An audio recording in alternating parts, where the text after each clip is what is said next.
שלום, אז זה הפרויקט שלנו ב-VHDL.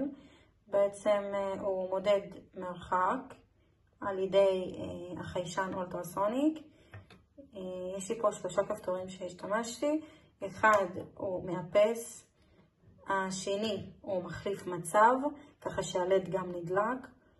מעביר מצב ממצב אוטומטי למצב ידני, ככה שבמצב ידני, אפשר לראות, זה מתחיל בעצם למדוד, כפתור הזה.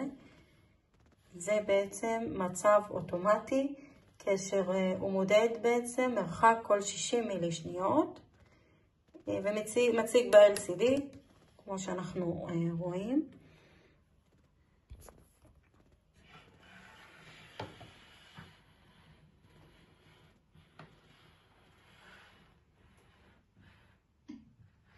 ובמצב השני, שהוא בעצם מצב ידני, אני אעביר אותו למצב ידני, נכבה, והוא מודד לי את המרחק מפה עד שם.